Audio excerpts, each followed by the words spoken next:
Time, weather, and... Get away from my truck! Who are you? I don't want to buy truck! Get away! Case of... a very... requesting permission to land. Permission granted.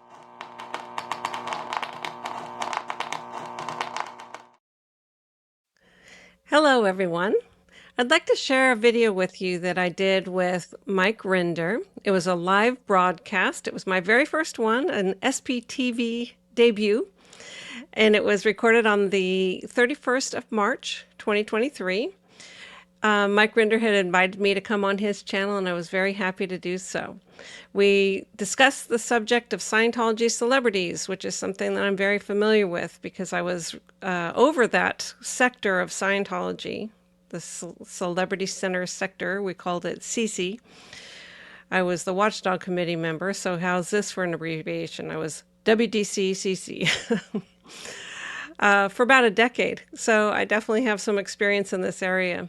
I wanted to share this video because it was over on Mike's channel, and now that I have my own channel, I wanted you to be able to see it as well. So I hope you find it informative. Enjoy. Hi, everyone. Here we are back at SPTV with a new correspondent, my old friend, Amy Scobee. Hi, Amy. Hey, Mike, how are you? I'm wonderful. I'm super excited to have you here, and so is everybody who is been mentioning, oh my, Amy Scobee, we don't hear from Amy that much. This is wonderful. Well, you're going to be hearing from Amy more because she is absolutely going to be a part of the SPTV network, and we're very, very happy to have her. So welcome, and I'm honored Amy. to be. Thank you so much. I'm totally honored to be here and excited to answer people's questions too. It's been fun watching the episodes that have been done so far, and I have some experience to be able to contribute. So I hope I can help answer some questions too. Oh, I'm sure you'll be able to. For those who may not know who Amy is, I don't know, maybe there's some people tuning into this that don't know Amy Scobee, but I have known Amy since, I don't know, 1980 or thereabouts. We worked together pretty extensively in CMO International on the Watchdog Committee in particular. Amy was a member of the Watchdog Committee for much of the time that I was a member of the Watchdog Committee. In fact, for a good period of time, we shared a little cubicle as our office desks. Mike and Amy and Jenny, actually, and I can't remember who else might have been in there. It's just you and me that I remember. But Amy was a senior official in the Scientology hierarchy, a member of the C organization. She, in fact, her sort of claim to fame in Scientology was that she was over the Celebrity Center network as the WDC member for the Celebrity Centers. And WDC stands for the Watchdog Committee. And it was this creation of L. Ron Hubbard that was supposed to basically take over his functions in Scientology. And it consisted of Commodore's messengers in the Commodore's Messenger Org International. And we sort of had the job of overseeing all of the activities and approving all of the activities and directing all of the activities in the particular sector of Scientology that we were responsible for. Like I said, Amy, for the most part, was responsible for Celebrity Centers. She was also WDC Gold and WDC, Wise or SMI or Scientology. And I, for the most part, was WDC OSA, or Office of Special Affairs, though I also held a whole bunch of those other WDC posts. That was pretty common. You were also my boss's WDC chairman at one point. Yes, that's true. I was. That was short-lived, though. As many WDC chairmanships were. Yeah. Amy left in, when was it? 2005. Okay, 2 years before me. She has written a wonderful book. If you're not familiar with it, I'm going to show it to you here. It's called Scientology Abuse at the Top. A former top insider reveals the nightmare world of violence and abuse at the highest levels of the Church of Scientology. And as we all know, at the highest levels of the Church of Scientology is David Miscavige. And there is plenty of information in this book about David Miscavige. It's available through Amazon. I will put a link in the description of this so that you can get it. If you haven't gotten it, get it and read it.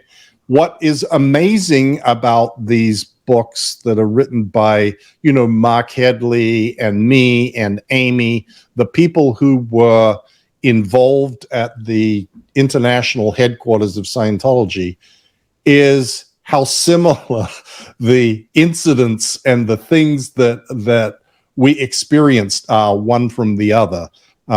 We never compared notes in writing our books, but if you sit down and read them, you will see that it's basically the same thing over and over. Yeah. So, I mean, I was standing right there when David Miscavige was choking you and knocking you to the floor and everything like that. I was standing right there. So a lot of our time tracks kind of correlate and align because we were right there with each other. Right. Okay, so I have a couple of other things that I wanted to talk about. I wanted to sort of introduce Amy, talk a bit about celebrities and about Amy herself, and then we'll go into answering some questions.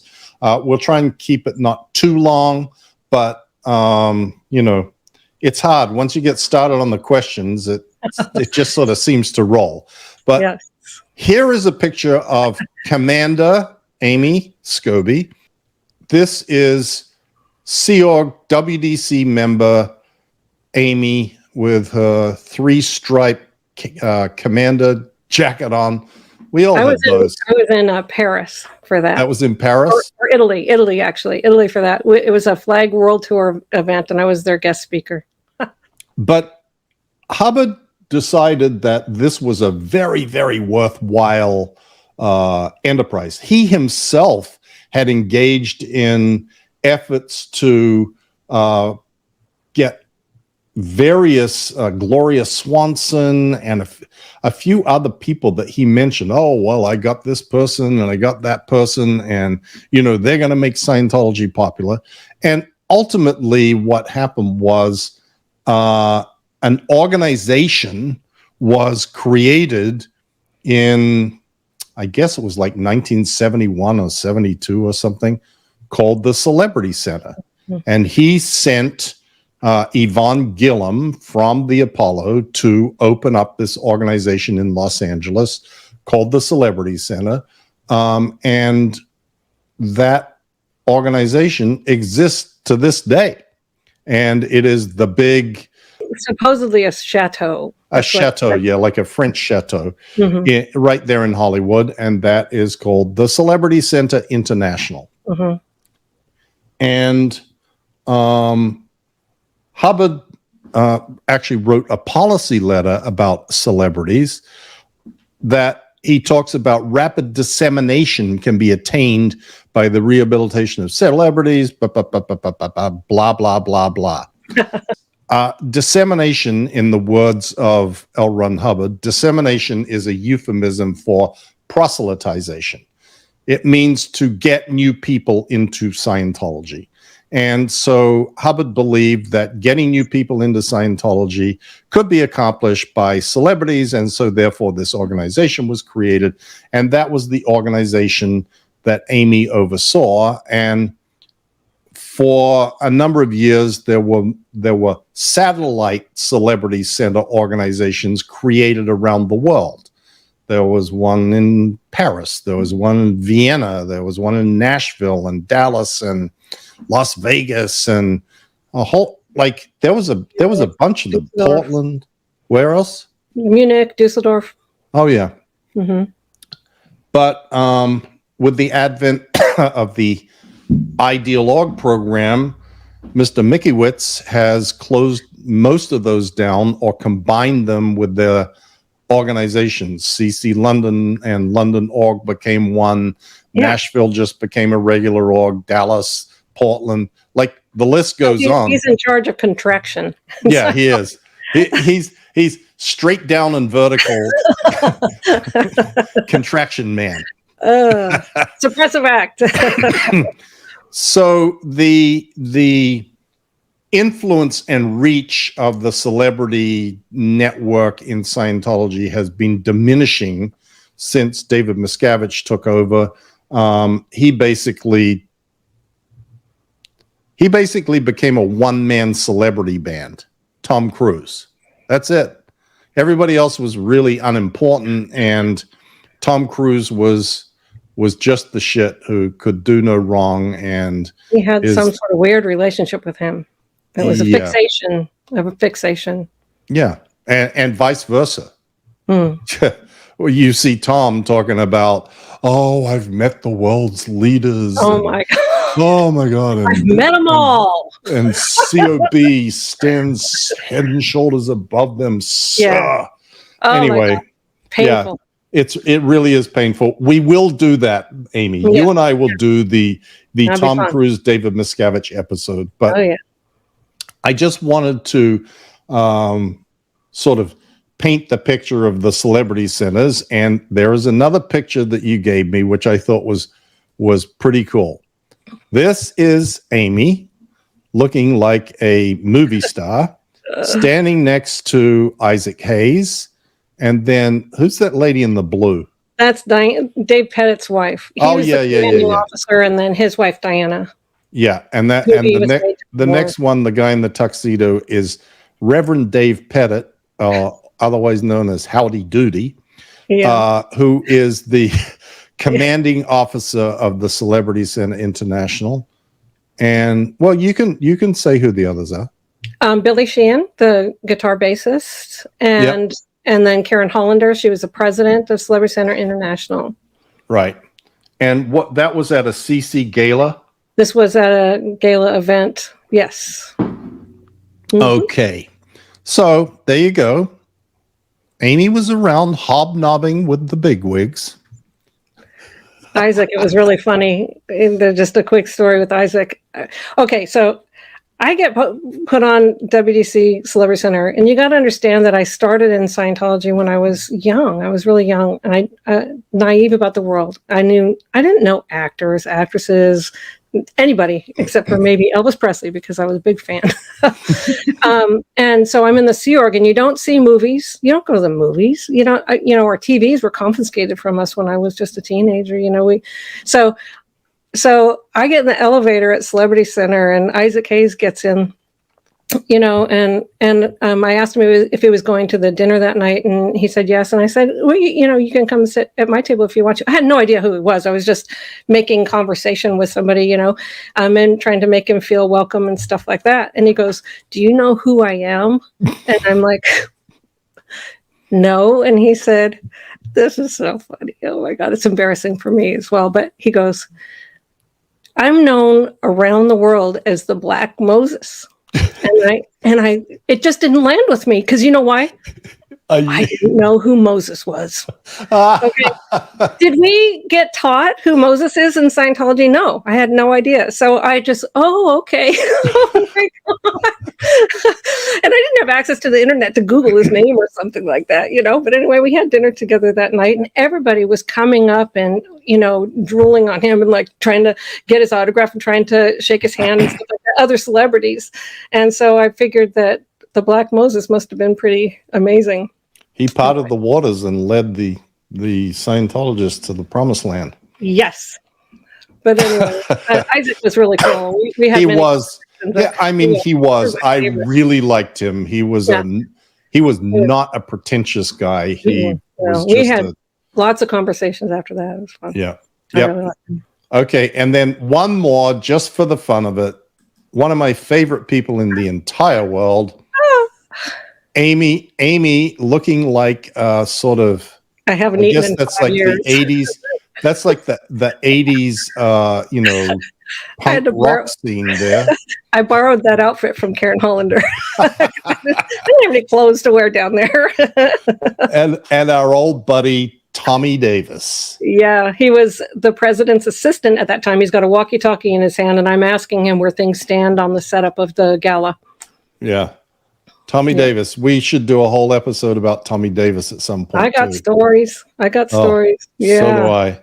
Tommy Davis hiding out in Cairo, having abandoned his ex-wife and 2 twin daughters, is always been a sleazy character and will forever be a sleazy character, in my view. Yeah. I mean, to me, when he was kind of first starting in the president's office, he was like a young kid, and he wanted to please. I felt like he took me to his Aunt Archer's house, and she still had a bedroom for him in her house. And I thought, okay, I took a mental note, so he knows that he's got a place to go if he ever fails. Yep, I know. Okay, so we got a bit of an introduction here. We got a lot more to talk about, but let's take a few questions here, Amy. Okay. Mayor P, how were you and Matt able to build a relationship while working 100 hours per week under enormous stress? Great question. Wow. Well, I first met him in 1983. He was running the renovations, and I was on the decks. He taught me how to stucco, and we did projects together. Anyway, so we were friends for many years, but then we were both together on the rehabilitation project force in Florida. And we were assigned as twins. So we were with each other all the time, on the decks, and also on study time, which was rare, but we did have that. And so we built up a relationship there, and it didn't take long because we really hit it off. And we snuck extra time too and got in trouble for that. And luckily he's a badass, and he, because I don't know if I would have had the courage after so many years to leave, to say, I'm just going to abandon everything that I know and everyone I know, but he says, that's it. I'm taking you, and we're leaving, and we're going to create a life. And so I knew that I didn't really have a life anymore after that, sitting there on the RPF and, whatever. It was my 4th time on the rehabilitation project force. Each one is an interesting story. But anyway, so we built up a relationship there. It didn't take long. We left, and and that whole story of how we left is in my book, and it's interesting. It's amazing. But we got married right away as soon as we found each other, because we were sent on 2 different parts of the continent, but and with our information confiscated from each other. But we found each other, and as soon as we could, we got married, and we've been married ever since. Just celebrated 18 years. It's a wonderful story. Read it in the book. We'll probably talk about it one of these episodes upcoming. But okay, this one's just for you, Amy. Colonel Brock, probably a long shot, but does anyone know if Amy is related to Dick Scobee, commander of the ill-fated Challenger 51L mission? Well, Dick Scobee is my dad's brother. And so he's my uncle. I only have 2 cousins, which are Dick Scobee's 2 children. One is a 3-star general, Rich Scobee, and his daughter, Kathy Scobee. Those are my only 2 cousins. And I was in Scientology, obviously, when the Challenger exploded, and it was right around when L. Ron Hubbard died, the same, a day after. It was a day or 2 days after, yeah. Yeah. And I remember going into an executive's office who said that they had just heard that the Challenger exploded, which is really good news because it takes off all the press about L. Ron Hubbard dying and overshadows that. And I'm like, what do you mean I got an invitation to go to the takeoff? Of course I didn't, because I was working in Scientology, and, but what do you mean it exploded? 7 astronauts, da, da, da. So at that time, you couldn't just make a phone call. You had to get a petition approved and then go down into the garage where the one phone was, and then somebody has to listen, and you have to get certain authorization. And I got through to my dad finally. And it was Uncle Dick.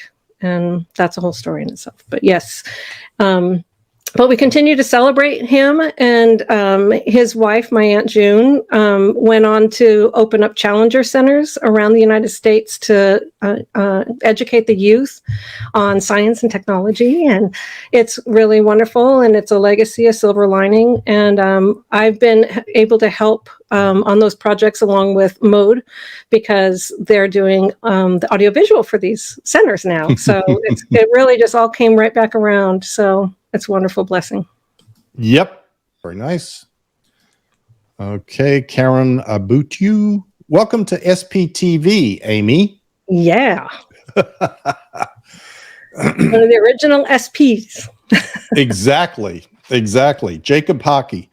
Amy, in your book, you mentioned that Mark Ingram made dirty comments about you at the end base. Do you think that he was actually a pervert, or do you think he was pressured to say outrageous things during sex checking? I'm going to let you answer this. Okay. You want my real answer? Yeah, I want your real answer. That Mark Ingber had a problem. I really did. And, it kept coming up that he was infatuated with me, blah, blah, blah. And then I would be put on the e-meter for hours and hours saying, you must have done something with Mark. You must have provoked him to blah, and until I would say anything in order to get off the e-meter, because David Miscavige would say, she had sex with Mark, go and find it. So they're not going to come out and say, oh, I didn't find anything, Anyway, it's just painful. Anyway, I don't think kindly of him for that reason. I think he's a victim of a cult, but at the same time, I didn't particularly want to be involved in his perversions. Thank you very much. And it was announced by Dave Miscavige. He got a kick out of it. He would come around and say, this is what came up again.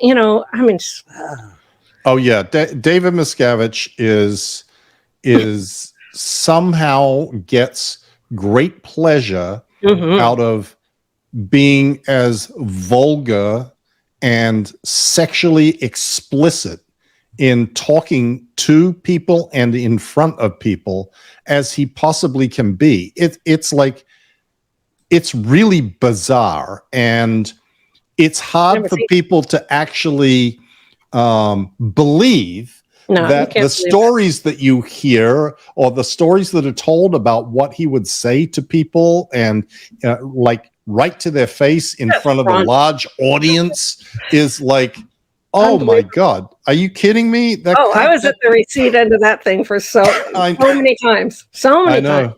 I know. So many times. The things he said. Yep. Apostate Alex, can you two give us your best sentence using the most Scientology jargon you can think of that would only make sense to a Scientologist? Please and thank you. He was such a DB and so CI that made Hill 10, out of every WOG that he was introduced to in the HGC. Okay, that was pretty good. So he's going to the RPF. I think that we need to run 3 GA crisscross on this failed PC who has unhandled Eve Perps and CI to actually achieving the objectives of Scientology. There we go. Or something. I don't know. It's good. Okay. Amanda Norton. Hi, Amy. I've seen your episode on the Aftermath, and I cry every time I watch your mom speak. So do I. So do I every time. It's like, I'm just so happy that Leah responded.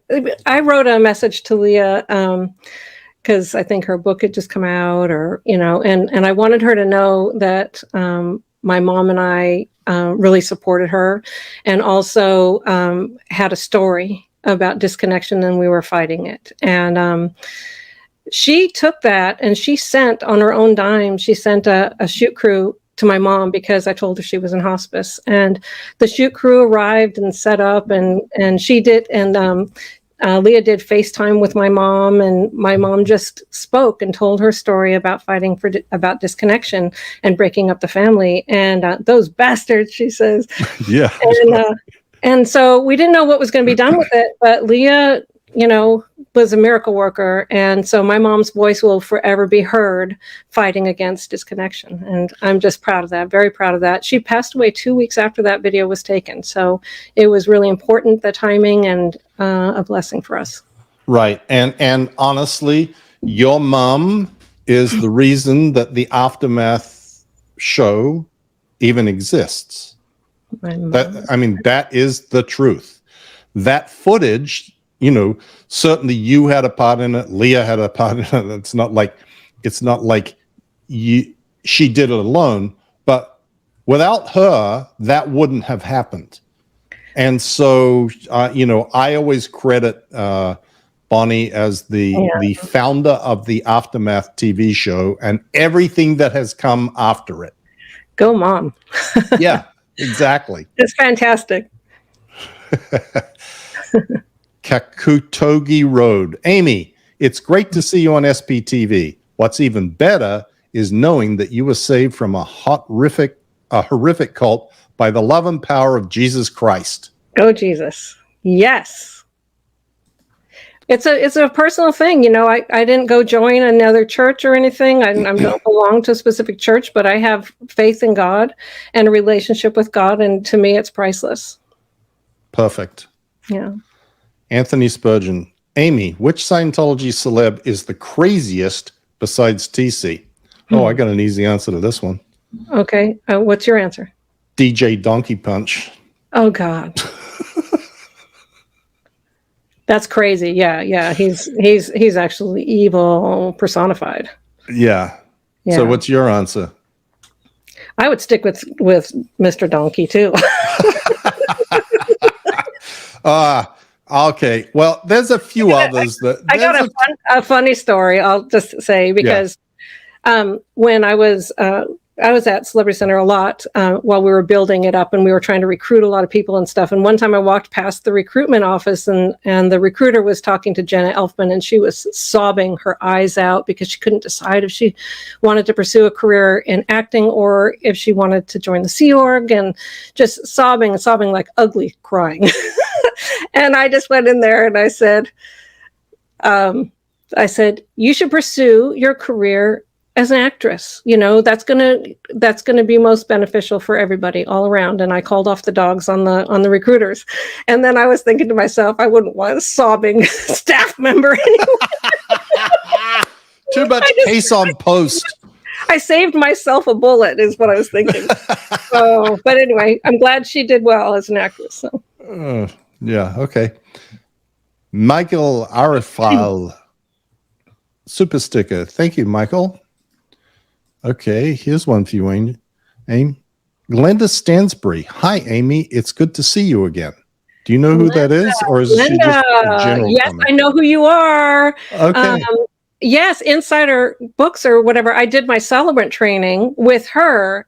Love you. Thank you. And I still am doing celebrant work, and I have my own website. It's called lifecelebration.com. Okay, we'll put that also in the description of this episode.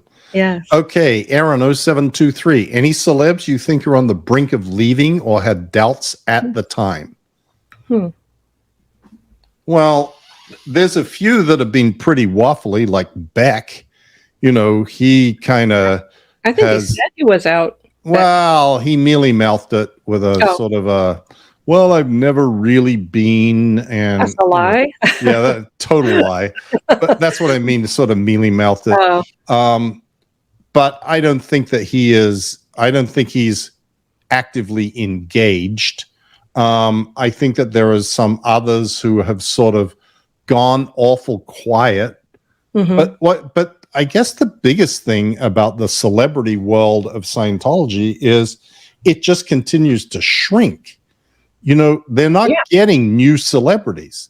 No, Preston, Tom Cruise, John Travolta, Ann Archer, Juliette Lewis, Nancy Cartwright, Jenna and Bodie Elfman, Catherine Bell, Giovanni Ribisi, Elizabeth Moss. Well, Catherine Bell's another one who's like, I would put her in the category of not really with the program too much anymore. I mean, it's hard to be an out lesbian and be a good Scientologist. Yeah. Those two things just don't go together. I was also going to say, Amy, the only real star who has emerged as a Scientologist in the last 10 years is Lizzie Moss. But she's a second generation Scientologist. She was born and raised. That doesn't count. It's like her parents were, she was always kind of, hanging in there. Yeah, and she's not much of an advocate. She's like when people keep asking her questions, obviously because of Handmaid's Tale and the parallels that exist between the world of Gilead and the world of the Sea Organ Scientology, she basically deflects with, well, that's not been my experience. It's been good for me. Read a book, find out for yourself. I get like so fuming about the celebrities where like they use their voice to promote Scientology. Okay. Yep. So they should know what they're talking about and not just disregard anything that anyone is saying, as we're all a bunch of lunatics or something. Come on. I was there for many years. I have something to say, and it's important that they know and that they research and find out about their L. Ron Hubbard. I didn't know things until I left, and when I did, it's highly embarrassing that you committed your life to something that's such a fraud and that really attacks people and really harms people's lives, and with a zillion specifics. So they use their voice to promote Scientology and then just dismiss like arrogant asses, any statement to the contrary, and it's not okay. Well, they don't have much choice, Amy, because if they were to go into any of the specifics or the details, they would be obliterated. I mean, there's no winning way of being a spokesperson for Scientology. It really does, but it still pisses me off. I know. And I'm so happy for people like Jason Begay and Leah Remini that actually came out and then said, okay, I checked it out and this is the actual deal and it's not okay. So they used their voice, and didn't just go into the hiding, Yep. Okay, Amanda Norton. Hi, Amy. Your episode on the aftermath is so moving. Listening to your mom speak makes me cry every time. Yeah, well, obviously that's the general reaction to Bonnie. Yes. She touched people's hearts. Fabian, why do you consider CBR as crazy? Any stories? Greetings from Vienna, Austria. Okay, this seems to come up in every live that I do now.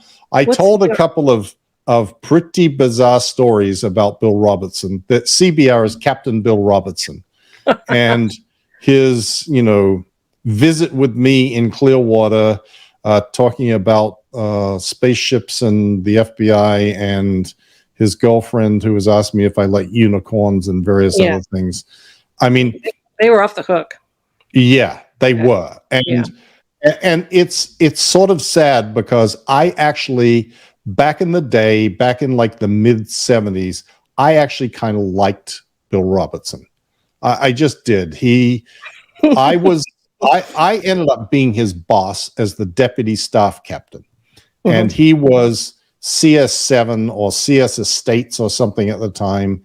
And there was Julia Watson and Diana and a few other aides. And all of those guys were prima donnas.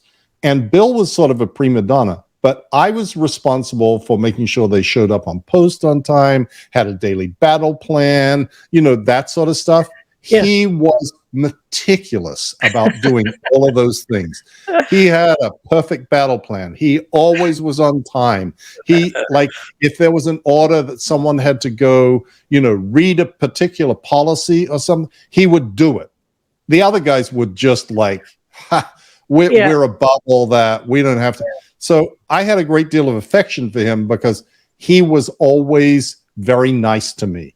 And that's partly why he came to me in Clearwater with the stories about the FBI and the World Bank and the spaceships and et cetera, et cetera.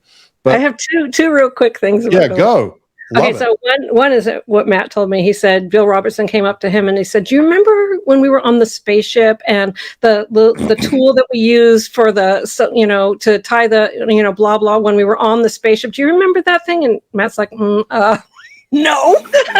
He said, "No, really. Like it was like this and it was like this." And he was like, "Okay, this guy's lost his marbles." And the first time I ever saw Bill Robertson, he came to Flag on a Mission, and I don't know who he was marching around. I think it was the FB or whatever, in the parking lot of the West Coast building across the street from the Sandcastle, singing at the top of his lungs, "Sea Org, that's where we ought to be. Sea Org, that's where we all go free. Sea Org, come join the Sea Org. Come join the Sea Org and go free today." I don't know why I remember the words. But yeah, that was Bill Robertson. And I went, "Oh, okay, Oh, dear. Miss them." Oh. Aravides. Greetings from New Orleans, Amy. Hey. I love your story on your Christian faith. Mike, Yeah. I love your channel. Hi, Thank Aura. you so much. Thank you. Seneca, hi from Austin, Texas. Amy, are you related to Richard Scobee, the astronaut who lived down the street from me, and his wife was my SR English teacher at Clear Lake High School? Thank God you got out. Yes, thank God I got out. Yes, my aunt was a teacher. So, wow, that's amazing. You were her student. Yes. So that's June. June. June was the teacher. She even went on to the National Board of Education in the White House at one point. Wow. Yeah, in the Bush administration at the time. Wow. Clara, after being a part of and then escaping a harmful organization like Scientology, how would you describe the ways in which the experience has shifted your worldview? Wow, what a great question. Good job starring that one, Kristen. You want to know what my worldview of the world, or my worldview at all was before leaving Scientology? Was nothing. My worldview was the behind the gates of Scientology, and the world of Scientology, and all I knew is what was announced at events, and so it was the control of information was so intense in order to keep the members, in and controlled. And so I didn't have a worldview. And the other thing is, in order to keep people in, they try to scare you about the world, that if you ever left, you're just going to get raped, mugged, and murdered by a terrible world. And that you're just going to flip burgers at Burger King or something like that, at McDonald's. Mickey D's. It was always McDonald's. You're going to be flipping burgers at McDonald's. Like that's some terrible thing. That's like the other thing was like, this was in Miscavige's mind, the worst thing that a human being could engage himself in. Humble yourself, mister. I mean, I was so happy when I left, and I went into a job assignment thing, where you just kind of go in and people get out of prison and they go to get a job or whatever. Anyway, I go in there and I do their test. They're like, "Why are you doing your test? I mean, this is 100%. Matt got 100%. But we didn't care. We just wanted to get anything right now. And we went to work at a box company, and we were making boxes like it was no tomorrow, how we were trained in the Sea Org. They're like, "We're going to make you managers of this place." I know. But it was just, we were so happy to just be out and we could just live our lives. Boy, the worldview in terms of freedom was, one of the first things I did was, because I never went grocery shopping. My uniform was given to me, food was put out, and I was birthed by them. So I didn't know how to, I'm 42. I didn't know how to drive. I didn't have a bank account. I didn't know how to cook. I never went grocery shop. I didn't know anything about the world. I knew nothing about the world, sadly. Okay. So leave at age 42 and try to do all this. So I started driving. And I went to the grocery store, and the first thing I got was root beer floats. It was amazing. Oh, wonderful. Wonderful. That's a great answer, Amy. I will leave it at that. We'll get on to another one. All right. Okay. Catherine, again, what happened to Karen Hollander? Yeah, well, she was ruined by David Miscavige. She was brought up to the International Management PR office. It's called IMPR office, up in international management. And once you get up into on that base. You're not getting off. So she was in there and she was working on speeches for events and, getting in trouble all the time and getting put on the decks. And, she was in the hole when I left. Her long fake nails had to go and her beautifully manicured everything had to go. And she's still up there. And she did a video against me on their stupid hate websites. Oh, she did. I didn't know that. Oh yeah, I'm sure. We worked together for like 10 years straight, loved each other. I leave, and every single thing I did was trash. Anyway, oh, dear. So you can see how broken of a person she is by watching that video if you care to. But. Right. Yeah. All right. Calico 26. Amy, were you ever around Danny Masterson? No. Yeah, it's funny. Danny Masterson was just not sort of part of the scene. People ask me this. I've never even met the guy. Thank God. I didn't either. I met a lot of guys, a lot of celebrities. I never met Danny. Yeah. Okay. Marilyn Honig. Hi, Marilyn. Marilyn is the Xenu crochet lady. Oh, okay. What a talented lady. Yes. Hi, Mike and Amy. Much love and respect to you both. Question.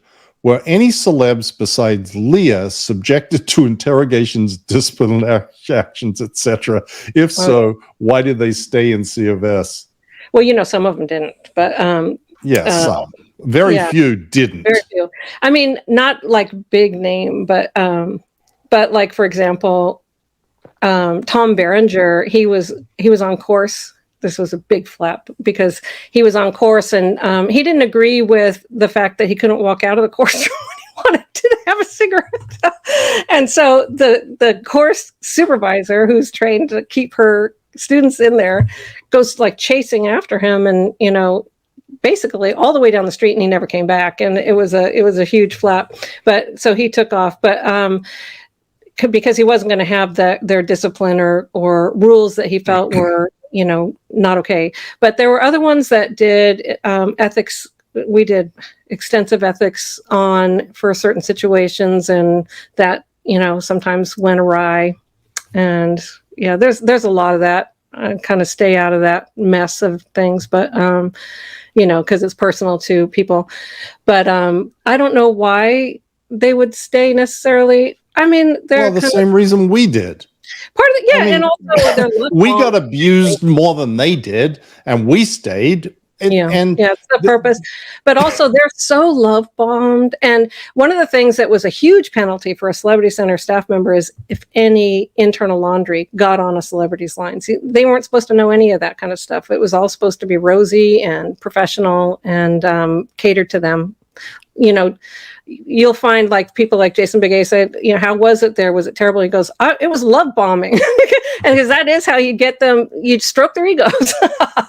You give them everything that they want. They feel like $1 million. Yeah. Yep. Okay, good answer, Amy. Okay. Jacqueline, Amy and her mum are responsible for the Aftermath series. Bless you, Amy. I lost my mum in August. Miss her so much. So sorry to hear that. Yes, I know how it feels. Steve-O, hi, Mike from Scotland. Sorry to ask unrelated question, but I ask it all the time. If David the Little Boss Baby claims to have the OT materials up to 15, is he higher than OT 8? And if not, why? Thanks. Well, this is sort of a trick question. He claims to have those materials. He's been announcing the release of OT 9 and 10. In fact, I pulled out an old promo piece that I showed to Amy when she was at my house yesterday. OT 9 and 10 are closer than you think. And it's from like 1996 or something.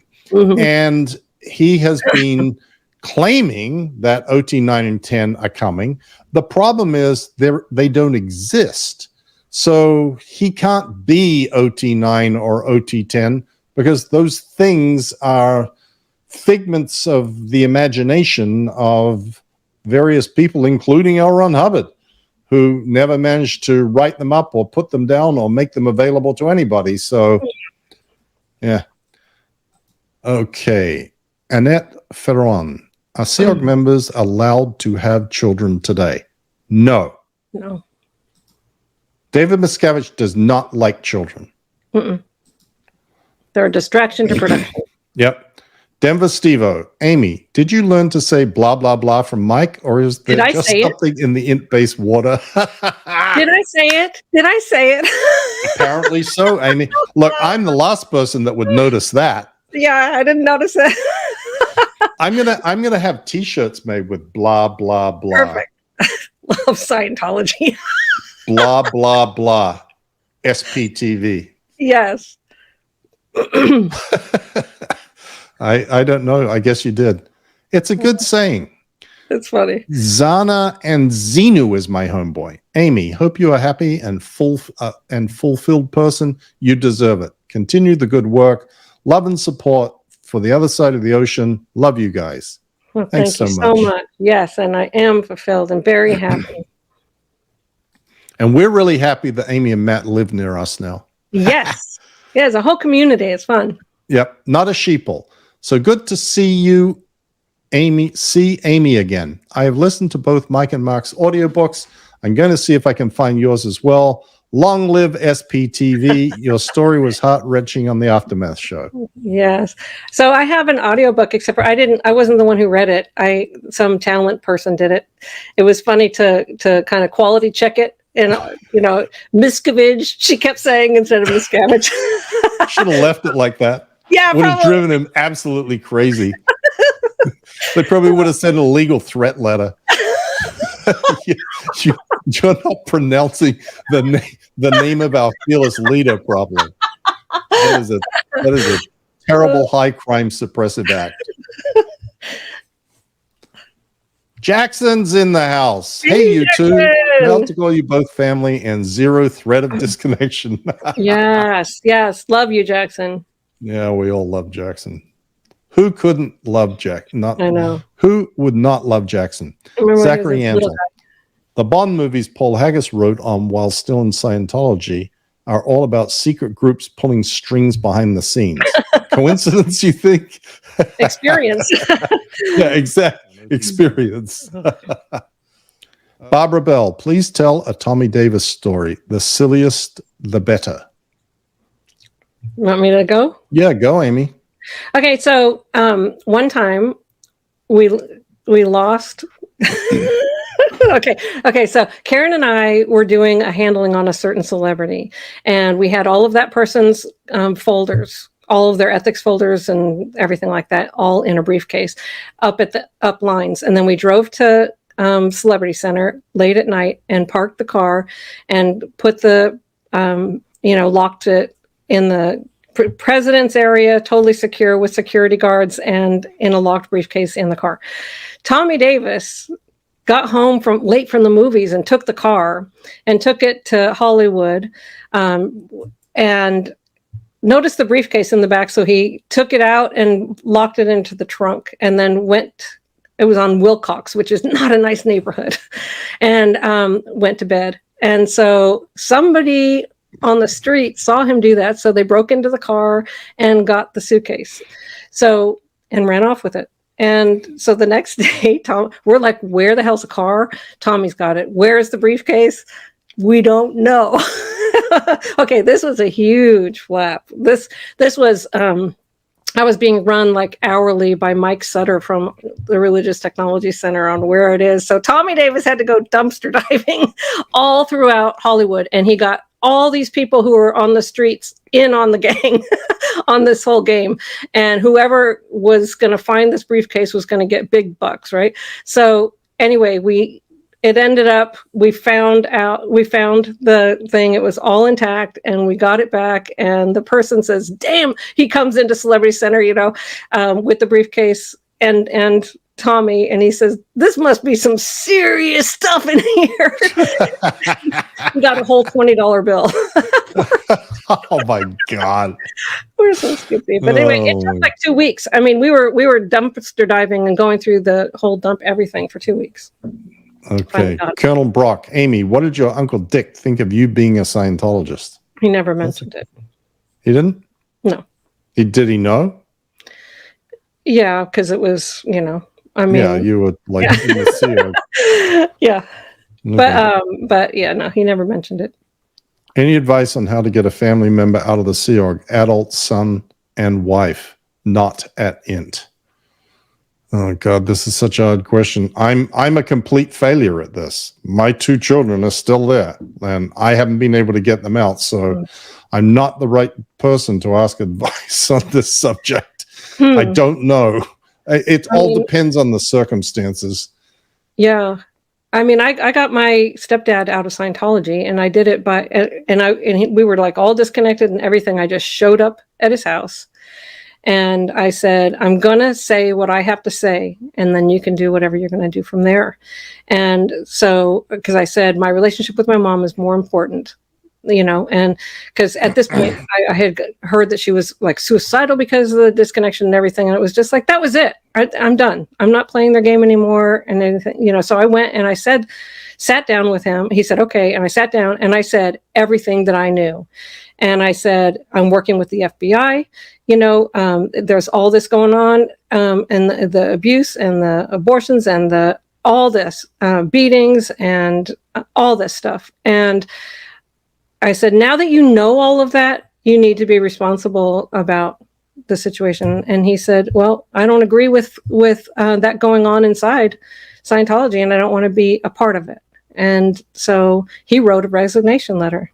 So he was being a external Scientologist, or independent Scientologist for a while, and then finally gave that up too. But it takes a little bit to really strip the stuff off. But he did resign, and I got my family back. So that was great, Amy. It was a little intervention. There you go. Well, there's some advice for you. Mm. Okay, Code Monkey. How did Scientology handle you after the Challenger disaster? I work in the aerospace industry, and your uncle was recognized as one of the best shuttle pilots in the astronaut corps. Thank you for that. Well, Code Monkey. They took me in session and assessed a list on me for upsets and ran anything that came up. But it was really about the loss of L. Ron Hubbard, and so that was what they were trying to address. And but I kind of took this one up instead. But anyway, so it was like that. It was really hard, and I was allowed to go home, and we had a family reunion shortly after that, and I was there for that. It was only 2 days, but I was able to be with everybody on there to share in the grief. It's terrible. Okay, Marsha Lawson, greetings. Explain Danny Keogh's involvement, and if he was still in, how could he live with LMP? Thank you.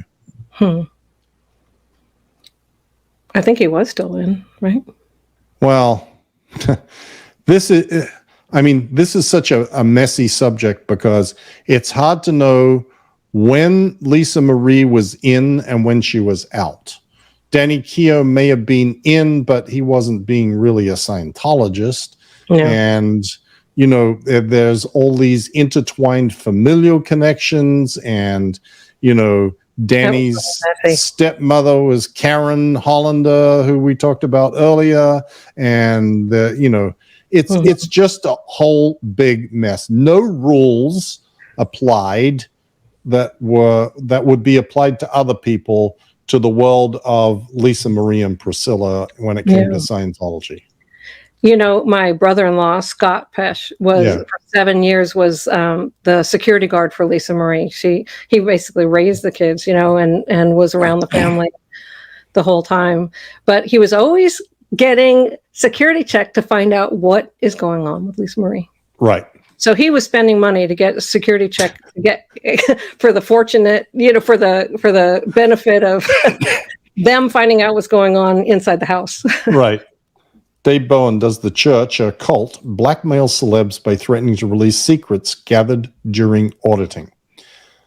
Okay, my answer to this is what Scientology does is they make a very public display of doing anything necessary to seek to destroy those who leave and speak out. So they don't have to go to each person and threaten them with this is what we're going to do, or that's what we're going to do, or we're going to disclose this or that. Because the bigger picture is they are making that message clear to everyone who is in Scientology. The main reason for those POW videos and the smear trolls on the internet, etc., is not for the external facing world. It is to tell the Scientologists internally, this is what will happen to you if you step off the reservation. So, yes, they are kind of being threatened with that, but it's not like someone's going to them and saying, you know, you disclosed in your most recent sec check that you were having an affair with your kid's nanny, and so we will expose that. But they believe that that might happen if they were to step outside what's acceptable to Scientology. Yeah. Becky, hi, Amy. You always look lovely and put together. Exactly how many uniforms did you have while working with the celebrity centers? Mike, did you have a tailor for your suits? How did you afford suits? I love this question. This is a great question. Oh, you know, up lines, we only had like 2, maybe 3 shirts and like 2 pairs of pants and 1 pair of shoes. And we would get holes in our elbows, and I'm a watchdog committee member, you know, top of management, and we were just pathetic. But anyway, I had 1 Sea Org uniform with a cup, like 2 white shirts, and that's what I would wear down at CC, at Celebrity Center. As for my suits, they were provided by the organization because I was a spokesperson. Yeah. And of course, David Miscavige had a personal tailor, Mr. Lim. Mr. Lim had a little tailor shop on Wilshire Boulevard in Los Angeles. He has become sort of famous, well, wealthy at least, from the business that has been provided by Scientology, because David Miscavige, after he would get his very expensive suits made by Mr. Lim, would send other people who were going to be doing the international events with him or appearing on TV like Mia or Heba to Mr. Lim to get suits made for us. So yes, I did have tailor-made suits at the time. Last time I ever did that. Okay. Glenda Stansbury, I was already a student of Scientology and other cults when Amy came to our training. So when she introduced herself, I was so excited. She was gracious enough to give me a copy of her book, Hand Pink Waving. That's Glenda. Hi, Glenda. Thank you. Okay. Peace Dog. I'd rather flip burgers at McDonald's than be in Scientology. Yes, me too. Okay. Given DM said Warren McShane is an incredible liar, is there a reason he is not some kind of COS spokesperson? Seems like a perfect person to do PR instead of muffins. Is he not someone who could do it? No. The problem with Warren is he's a really good liar, but he's not very quick. He's like a quiet guy, kind of. Yeah, he's sort of a quiet, behind the scenes kind of guy. Yeah, and he's good in depositions because it doesn't matter how long you sit there and ponder a question in deposition. It doesn't show up on the transcript. You can sit there for like and look really stupid, and you know, this is something that people, experienced people in the legal arena do. They literally just sit and don't answer. And then, you know, the lawyers try and make you feel bad for not having a quick answer, and just ignore it and keep on going. And that's exactly what he is like. So he's great for depositions, but he's not good for being a spokesperson. Not that there is spontaneous answers. There's nobody good to be a spokesperson these days. Glenda, super sticker. Oh, thank you so much, Glenda. Okay. M. Nancy C01. Hi, Mike and Amy. I was listening to your book, Mike, and you were taking OT3, and you were like, what the fuck? But couldn't talk to anyone about it. Do you think if you could have discussed it with someone else, you would have left sooner? No, probably not. I don't think that that would have ever persuaded me to leave. It was not the materials of Scientology or the crazy ideas of Hubbard that ultimately got me to leave. It was the abuses of Miscavige. I only realized how crazy everything else was after I had gotten out. That was same with me. Yeah.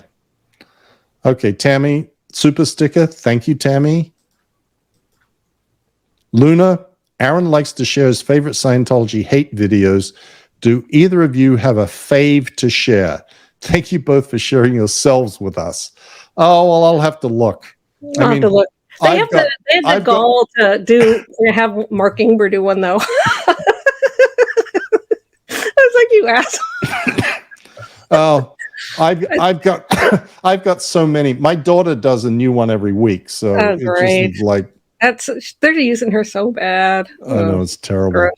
Annette, I was a public for 30 years. I'm so relieved to have left and so happy to have found you all you ex-Sea Org members, Mike, Amy, Aaron, Leah, etc., speaking out. Just want to say thank you from Sweden. Thank you, Annette. Yes. Appreciate it. Brian Jackson, there is a symbol associated with Scientology that is strikingly similar to the Christian cross. Why? Because L. Ron Hubbard wanted to look like a normal religion. And so he used the cross, and Scientology says, oh, well, it's not a Christian cross because it has 8 points signifying the 8 dynamics, which is a bullshit story. Totally. Because if it was actually the 8 dynamics, they would all be the same length. Same length, because because the dynamics are all there's not one that's considered to be more important than the others. No, it's like there's Sunday services that are really not, held, but they're claimed to be held because they want to appear legit. Mary, hi Mary. Hi Mary. It may have taken a while, but the Church of Scientology is on their way out thanks to people like you continuing to fight the fight.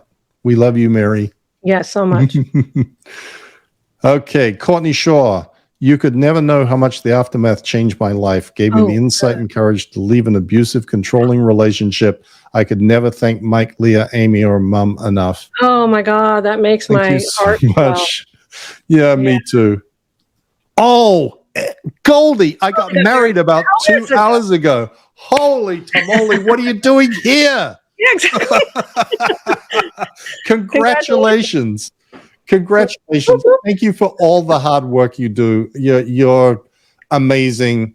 I hope you had a wonderful wedding. I hope you have a honeymoon and enjoy actual honeymoon, not like Scientology, Exactly.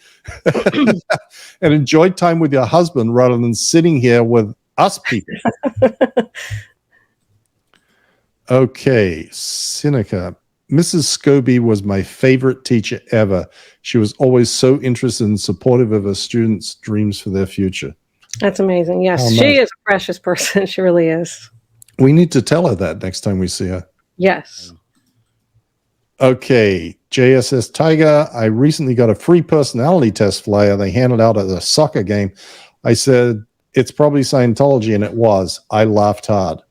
Good. I'm glad you laughed and didn't fill it out. I'm so glad people are aware that comes. I know. Yeah. I know. Destoni, super sticker. Thanks, Destoni. Esme's Jitters. Your interview on Mormon stories with John Dellon helped me find my community. Thank you. Oh, that's so nice. It's so nice. This makes life worth living. This makes the effort worth it. Comments like that and things that people send me on my blog, and it's so rewarding and so gratifying. Hey. Panko, Mike and Amy make a great SPTV team. Well, thank you. SPs. Yep. We'll be doing more, believe me. Yeah. Because I love Amy. We are very, very close friends, and it's very easy because we have such similar experiential histories. So it's great. Stephanie, hi Mike, hi from Quebec, Canada. Isn't the U.S. military bothered by the fact that they use the same kind of uniforms? Yes. I imagine so. Oh my gosh. I mean, Matt's got great stories because he'd be walking. He's a big, tall guy and he's walking around in full dress, naval uniform. And and he was in Walmart and a veteran saluted him Oh and my asked what God. ship he was from. And, the guy that was with him said, "No, that's a Scientologist. He's not in the Navy." The guy was so pissed. Oh my God. It's just so embarrassing. I mean, Matt, if he could have crawled under a rock, he would have. It's so embarrassing. My family is very patriotic. I was born on a Air Force base in the middle of the Mojave Desert. And Matt says I was an alien egg hatched in the Mojave Desert, but I was born there on the Air Force base, and my dad was in the Air Force, and my uncle and cousin, and yes. Jason Polychron. Hi, Jason. When Tom Cruise received the Freedom Medal of Valor, he must have felt 6 feet tall. Felt Good, huge. good comment, Jason. He was standing in front of David Miscavige, so he must. Yeah, he felt really tall standing in front of Dave. Okay, can you speak on the fake website? Who is Mike Rinder? What speak about? I've never even gone there, but they've got all these. They registered all these URLs. Who is Mike Rinder? Who is Amy Scobee? Who is Leah Remini? Who is David Miscavige? Who is David Miscavige the pervert? Who is David? Who is? They've got them all registered. Let's buy that up because someone's going to use that. Yeah, for sure. that's exactly why they bought all these, in so that nobody else could buy them, including ones who is Mark Yeager, who is David Bloomberg, who is all the people that potentially may in the future leave, and they need a website for them. What is their problem? I just a couple days ago checked, and I have 12 websites. Who is Amy Scobee blog net data? So the main one is whoisamyscobee.com, but then all these 11 other ones transfer to that, and they're purchased by Scientology. Right. Just if you want to know what is on that website, lies. Lots and lots and lots of lies. In fact, waste of time.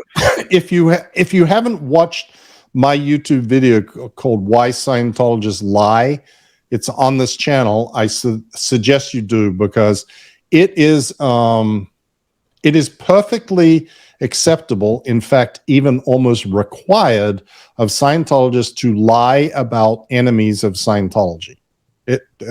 That's Hubbard policy. Mm-hmm.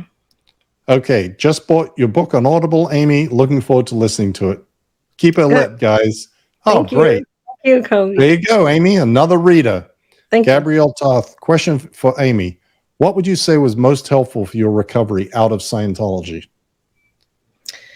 Two things. One is meeting up with people that I knew inside, like Mike, and spending hours upon hours upon hours talking about what the heck we went through and our individual stories and what happened. And, and when you talk about it and like, let it fly and really like what was going on with you, because you have a different perspective there. You're supposed to suppress everything, it's no case on post. You don't dramatize, Now you can actually communicate. And so I've done a lot of communicating with my friends over the years, and it's been super therapeutic. And then also my relationship with God. And it's a very, very precious thing to me. And I've had so much healing mentally, spiritually from that. So those are mine. Great answer, Amy. Thank you. Okay, Marian, congratulations, Goldie. Much happiness. Absolutely. We all feel that way. IDK James, Edwards Air Force Base, was in Air Force 2, Shaw, Patrick, and Elmendorf. Nice. Were you born on Edwards Air Force Base? Yeah, Edwards Air Force Base. Okay. Wow. Yeah. Cool. Yeah. Famous. Edwards Air Force Base is a pretty famous place. Yeah. Do you know if there's still violence and people being held against their will in the Sea Org? Yeah, all of them that's are in the past. They just don't know it. Yeah, exactly. Yeah, they close down the hole. Yeah, they do it's all cosmetic. Mm-hmm. The basic nature of David Miscavige will never change. The basic nature of the Sea Organization will never change. It is a culture that has to be eradicated from the outside or shut down from the outside, it is going to persist because they believe that the toughness and the ruthlessness and the lack of empathy and the dedication to getting the job done is all paramount to achieving the objectives of Scientology. And none of that shit is ever going to change. It is just going to stay that way forever until we put an end to it. Yeah. I wish I could just, pull them out one by one and have a conversation, because I worked with them for so long, and they just, it's so heartbreaking that they're locked back there. Amy, I know. Okay, well, that's the end of the questions. Thank you so much for joining the SPTV broadcast team, Amy. Yes. Oh yeah, of course. And I loved all of your comments, and so much love to all of you.